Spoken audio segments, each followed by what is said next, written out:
Assalamualaikum warahmatullahi wabarakatuh. Apa kabar adik-adik?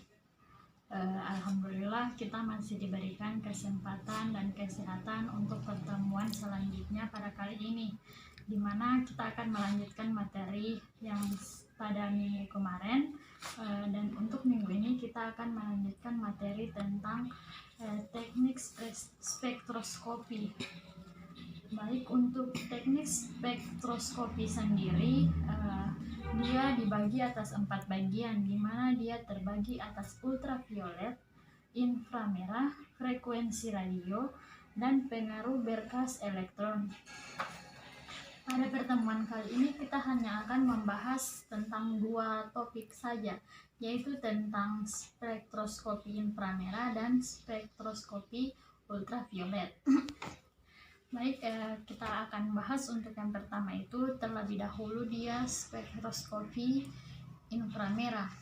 Saya akan menjelaskan tentang spektroskopi inframerah, di mana spektroskopi inframerah ini merupakan suatu teknik yang menggunakan wilayah panjang gelombang. Menggunakan wilayah panjang gelombang inframerah pada spektrum elektromagnetik, di mana untuk panjang gelombangnya di sini dia sekitar 800 sampai 2500 nm. Untuk spektroskopi inframerah di sini dia didasarkan pada efek Overton molekul dengan getaran kombinasi, di mana 2 efek ini dia sangat terlarang dalam mekanika kuantum. Selanjutnya untuk penggunaan inframerah ini dia menggunakan alat spektrofotometer yang desainnya itu hampir sama dengan spektrofotometer untuk UV vis. Aplikasi yang paling penting untuk spektroskopi inframerah ini dia yaitu untuk menganalisis kuantitatif pada produk-produk industri dan pertanian, seperti contohnya pada penentuan kadar air.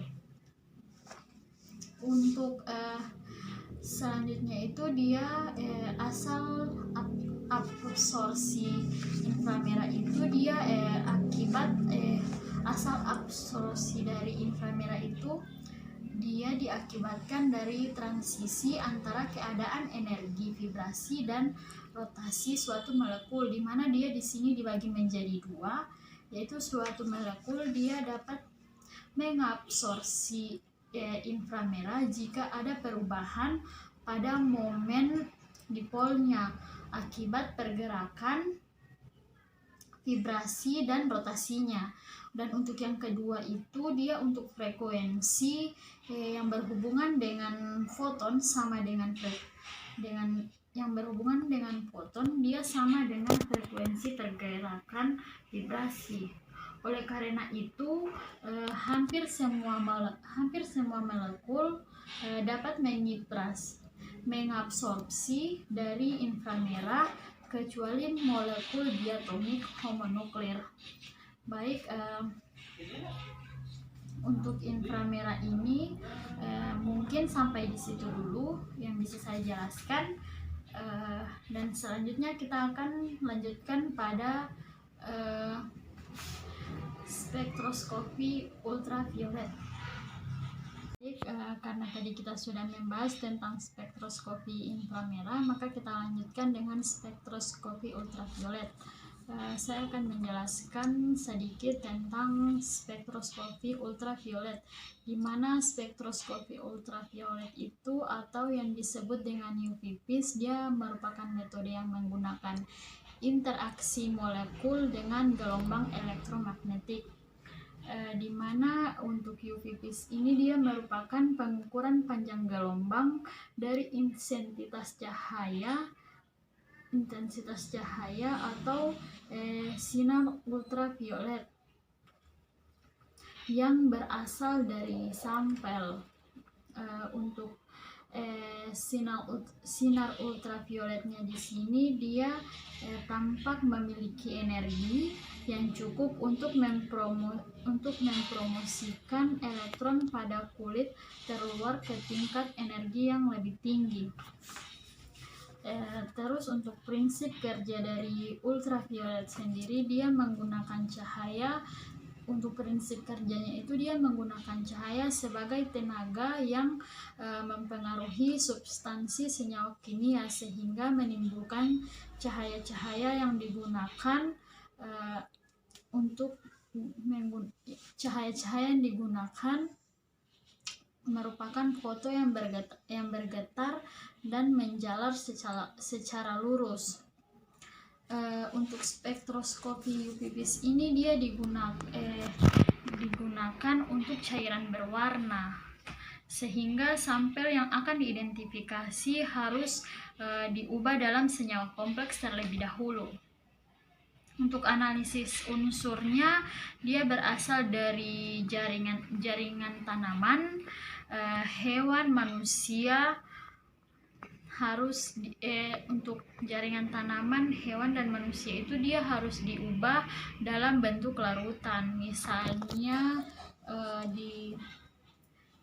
Misalnya dekstruksi campuran antara asam dengan asamnya itu dia contohnya H2SO4 ditambah HNO3 ditambah dengan HClO4. Dia harus berada pada suhu tinggi. Larutan sampelnya yang diperoleh itu dia dilakukan sebagai preparasi terhadap dari reaksi tertentu untuk memisahkan unsur satu dengan yang lainnya. Untuk cara kerja dari alat spektroskopi UV-vis ini, dia menggunakan sinar yang sumbernya dari radiasi, diteruskan menuju monokarator. Cahaya monokarator ini diarahkan terpisah melalui sampel dengan sebuah cermin berotasi. Untuk tipe-tipe dari spektroskopi UV-vis ini dia ada dibagi dalam beberapa bagian. Yang pertama itu dia single bump instrument, di mana dia ini untuk single bump instrument ini dia digunakan untuk kuantitatif dengan mengukur absorpsi pada panjang gelombang tunggal. Yang kedua dia tentang double bump instrument.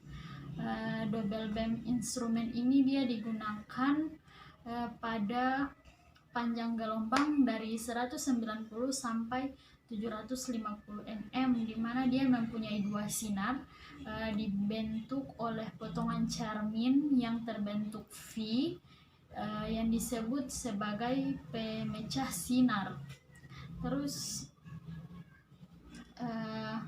untuk syarat dari pengukuran UV-vis juga dia dapat digunakan untuk penentuan terhadap sampel yang berupa larutan, gas atau uap. Syarat yang harus dilakukan pada pengukuran UV-vis ini dia ada 4 dari yang saya ketahui, di mana dia harus melarutkan sampel dengan sempurna.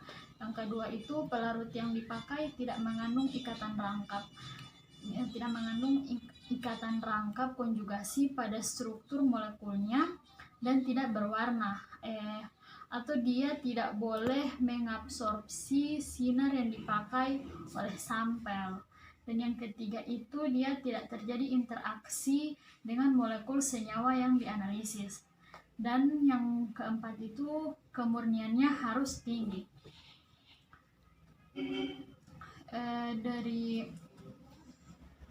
instrumen utama dari UV-vis ini dia terdiri dari 5 komponen, di mana yang pertama ada sumber radiasi, wadah sampel, dan monokromator, defektor, dan recorder.